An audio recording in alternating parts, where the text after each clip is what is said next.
Pedro Munhoz versus Frankie Edgar takes place this weekend in the main event of UFC Fight Night Vegas 7 at bantamweight, and I can't wait for this matchup now. Is this the best main event we've ever seen on a fight night before ever? No, it definitely is not. This probably would not be main event worthy under usual circumstances. Now, don't get me wrong, it's an interesting fight. Pedro Munhoz, top-ranked bantamweight contender. Frankie Edgar trying a new look in a new division. There's stuff on the line here, but this is probably not the best main event we could ever ask for. But you know what? It was supposed to have Yoel Romero versus Uriah Hall as the co-main event. I'm sure they were kind of looking at sharing the main event status somewhat on this card.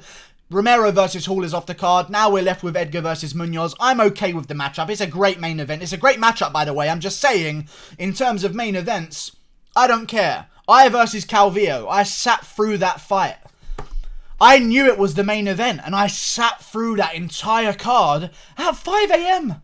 At 5 a.m. I watched I versus Calvillo. I will watch anything, and Edgar versus Munoz is 10 times better than I versus Calvillo. I know this card's getting a little bit of flack right now because of how unstacked it is, but to be fair, they were supposed to have Michelle Watson versus Angela Hill. They were supposed to have Yoel Romero versus Uriah Hall as well. It's a good card, but the main event, Frankie Edgar versus Pedro Munhoz, a great fight. Frankie Edgar trying a new look in a new division. Downwards in divisions. I don't like that. I'm not gonna pick Frankie Edgar. I'm picking Pedro Munhoz to win this one by TKO, and this needs to be a lesson. And I feel like this fight is going to be a lesson. I'm looking for 2 for 2 in my last 2 main events. If I get this one right, I'm back on a streak of correct main events. I picked Stipe Miocic. I'm picking Pedro Munhoz. I think he's gonna crack Frankie Edgar at the end of the first round or the early second round. I just think there's no way for Frankie Edgar to succeed here because you've just taken a KO loss to the Korean Zombie, and basically, Edgar is not a guy that got KO'd ever. Brian Ortega was the first guy to finish Frankie Edgar in the UFC. That's how great Edgar's chin was. It's not like Edgar has always had a trouble taking big shots. He's been wobbled and KO'd before in his career. It's not like he's always been a guy who can't take too many shots. When you're a guy that goes from the chin level of Frankie Edgar to taking the punishment that he took against Gray Maynard, and then you go to getting KO'd by Brian Ortega. Don't get me wrong, Brian Ortega is a big puncher, but Clay Guida was beating Brian Ortega for 2 fucking rounds. You know, Frankie Edgar? I'm just saying, I don't think this is a best career move, and it's basically the reason why I'm picking against Frankie Edgar here. I also feel as though style-wise, there couldn't be a worse matchup in that bantamweight division for Frankie Edgar. You're talking about a guy in Pedro Munhoz. Jiu-Jitsu is his A-game, in my opinion. Like, his stand-up, he's kind of got that Charles Oliveira type style. Okay, he's kind of got that Charles Oliveira type style. He's pretty much the Charles Oliveira of the bantamweight division. He likes to strike with guys, they shoot on him, then he takes advantage of them. But other than that, he's basically Charles Oliveira of the bantamweight division, but except with a great chin, because Oliveira is somewhat chinny. But still, Pedro Munhoz is a savage. I don't like this matchup for Frankie Edgar, and I'll say this. Edgar has been taking damage throughout his entire career. All of a sudden, he can't do it anymore. That's a big problem to me, man. That is a real big problem to me. And there's a similar situation to Chuck Liddell. He had a great chin his entire career. Edgar, known for the amount of punishment that he can take throughout his entire career. All of a sudden, Ortega cracks him with an elbow and it's all over. You know, Korean Zombie catches him with a good combination and it's all over.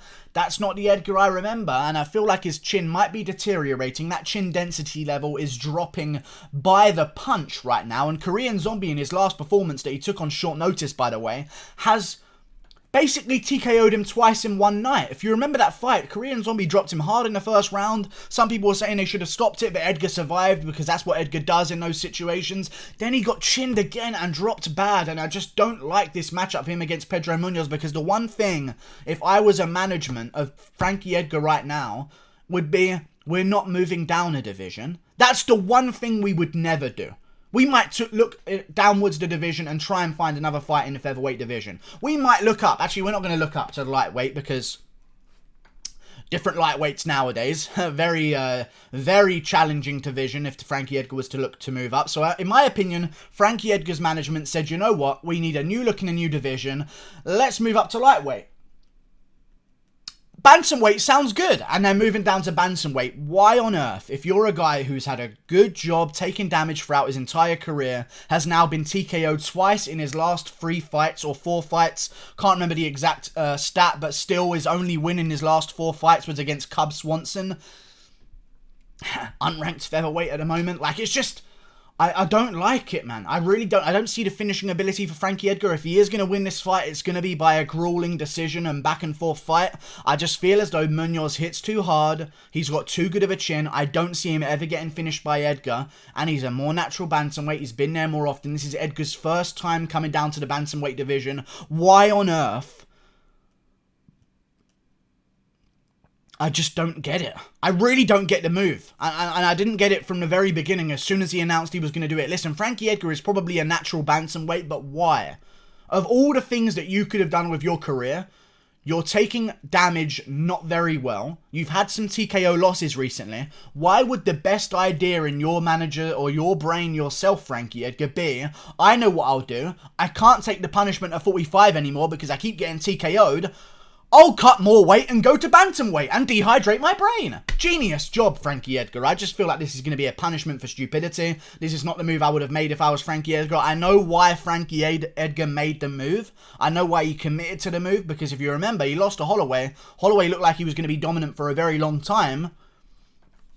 You know? Holloway's no longer champion. Edgar should have stayed there. He might have had a different chance at getting back to the title because, listen, Edgar would be ranked probably top 5 right now. He still holds a win over Yair Rodriguez, who also holds a win over the Korean Zombie. Edgar would be highly ranked at featherweight right now if he didn't plan on moving down, because when you do that, they drag your ranking right through the dirt. But if he was still top ranked and won a fight at featherweight, it's a new champion. Edgar's never fought Volkanovski before. That would be a decent matchup. Volkanovski would probably win, no doubt, but still, it's a good matchup. There's an easy way back to the title shot for Edgar. I just thought that at the time Edgar made this decision, he was looking at Holloway as champion and thinking, right, I've already lost to him. They're not going to give me a title shot back anytime soon, and they're not going to make it easy for me either. I'm probably going to have to beat a bunch more contenders that are young and up and coming that have a good chance of beating me. I'm going to move down to the bantamweight division, inject some life into there, follow Jose Aldo now that I've seen that Jose Aldo lost, because I'm telling you this, if Aldo became the bantamweight champion, there's no way that Edgar would have committed to this move. I actually reckon he would have retired, because he wouldn't get a title shot there either. Edgar's moving down against a guy in Pedro Munhoz. Not to mention Edgar's had this fight delayed. He's cutting a bit of weight here. I'm sure he's starting his weight cut a week out from the fight, and he has been close to the fight being made a couple of times now, and it has been dragged away from him. That's a lot of unnecessary weight cutting that doesn't result in making weight on weigh-in day and fighting the day after. There's a lot of weight cutting that's gone on right now for Frankie Edgar, leading up to this fight of fights that were supposed to happen. It was supposed to happen at this date. It got postponed. I think it was supposed to happen at UFC 252 as well. That got postponed by a week. If you don't think that Frankie Edgar was trimming down his cut and trying to get that a little bit of water weight out early, now it's been postponed again. He's been through a couple of those. I just don't like this for Frankie Edgar. You look at the matchup. Pedro Munhoz, jiu-jitsu's his own game. He wants you to take him down, then he'll use his jiu-jitsu on you. You saw that in the Cody Garbrandt fight. I mean, the second that Garbrandt got him down, he was latched onto a submission so quickly. You look what he did to guys like Brett Johns, who have a great grappling game in that bantamweight division. So in my opinion, if Edgar's going to be looking to win this fight, he's got to do it by decision and by striking the entire time. When you're on the feet, you get hit on the chin. When Munoz gets hit on the chin, he eats it, he gets turned on, and he starts swinging back.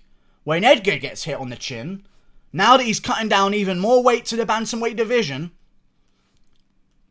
by a guy with power like Munoz, I think it's going to be a problem. I think it's going to be a big problem. I think Edgar's going to get TKO'd early in this fight, and it's going to be an awakening. Don't move down in weight. It never works. Especially don't move down in weight. First of all, Jared Cannonier moved down in weight. I get it. He was never belonging at heavyweight anyway. He was just morbidly obese. Cannonier in shape should be a middleweight. But Cannonier did that early. He had some KO losses, but he did that early in his career. He didn't accumulate all of the damage that Edgar has taken. You're talking about a guy in Edgar. All of the damage he's taken throughout his career. I just burped. All of the damage he's taken throughout his career. TKO losses in his last fight. His last fight was a TKO loss. A bad one as well. Now he's moving down in weight. It's just not a good matchup whatsoever. Edgar could probably do well if he sticks on the outside, tries to use his footwork, but Munoz is a master at cutting off the cage. And not to mention, Munoz has got 5 rounds. I've always said for the longest time, the one thing that's holding Munoz back is the fact that he's only in it for 3 rounds. If Munoz can get a hold of a 5-rounder, It's a great time for him because he is one of these guys that does not slow down. His objective is to get to you, to close you down, to wear you out, to chop away at your legs. I feel as though he can openly chop at Edgar's legs, which is something that a lot of fighters can't do to Edgar, because in featherweight, they're not chewing at his legs. Even Aldo in the rematch didn't go for Edgar's legs. You know, it was a different, I mean, he went for him a couple times, don't get me wrong, but people necessarily don't go for Edgar's legs because they know he's going to try and take them down. You've got a guy in Pedro Munhoz here who's a jiu-jitsu wizard who probably feels quite comfortable with Edgar on top of him on the ground. He's going to be throwing those leg kicks without a care in the world, and Edgar is not going to be looking for takedowns, in my opinion. He's going to want to keep this one standing, which opens up the leg kick for Munhoz because he doesn't have to worry about being taken down. He's going to slowly chew down Edgar in that first round. Edgar's going to look a little bit upset that things aren't quite going his way as he expected. At the end of the first round or early in the second round, Munoz is going to crack him with a big shot, and I just don't think Edgar's chin can handle it at this point in his career, coming off the losses that he's had. It just doesn't... The formula isn't there. I can't say this reason Edgar wins, that reason Edgar wins, that reason, that reason, that reason, put them all together in a video and make the video. I can't do it. I can do it with Munoz. There's just too many things in favour of Munoz. He is a bit of a juicy favourite, but I kind of feel like the odds are justifiable. If Edgar goes down there and wins, hats off to you, Edgar. Honestly, if you go down there and beat Pedro Munhoz, I love Frankie Edgar. I don't want to see him get KO'd. I really don't. I'll end the video with this because I love Frankie Edgar. I've never liked seeing Edgar lose, really. It hurts me to watch. We've watched Edgar's career for such a long time now. I feel like I'm so invested in his career. This is not the right move, man. If you stayed at featherweight, waited to see what happens in Holloway versus Volkanovski, the first fight, you wouldn't be in this problem. Don't take the fight with Korean Zombie on short notice. You're not in this problem. If Edgar would have just waited and maybe looked for the loser of Jeremy Stephens versus Calvin Kattar and took on Jeremy Stephens and maybe won that fight, who knows? It's not very favourable at this point in Edgar's career, but still, who knows? Maybe he won that fight. And now Volkanovski is the champion, looking for new contenders. And Edgar's top 5 with a win over Yair Rodriguez.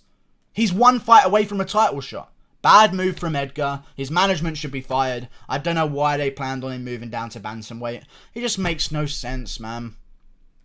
Makes zero sense. Munoz is going to beat him. Chew up the legs because he's not worried about being taken down. Throw a bunch of shots. Keep the pressure on Edgar. Close him down. Keep him against the cage. Eventually Edgar, who's moving backwards the whole time and eating leg kicks at the same time that he's doing it, those legs are going to start to give way a little bit. He's going to start to slow down at the end of the first round. Munoz is going to trap him in the corner. Land a big shot. KOing Frankie Edgar. Easy TKO for Pedro Munhoz. I could even see him getting a submission afterwards because I don't think Edgar goes out cold. I reckon he gets rocked in a bad situation and Munoz either finishes by TKO or submission. If Munoz wants a submission, it'd be really good to get a name like Edgar under your hat as a submission win. So Munoz might go for that instead. But either way, I'm picking Munoz. Late first round finish or early second round finish. Getting the job done. If he wins this one, he can take on the winner of...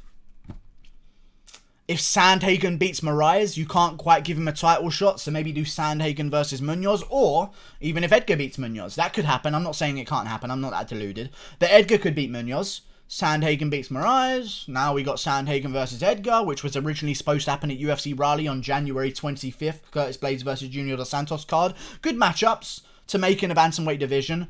Why are you going down there after getting TKO'd? You fucking dumb fuck. Anyway, like and subscribe. Thank you for watching. I'm picking Pedro Munhoz. He wins. Finishes the fight. Click that button there. Goodbye. I'll see you later.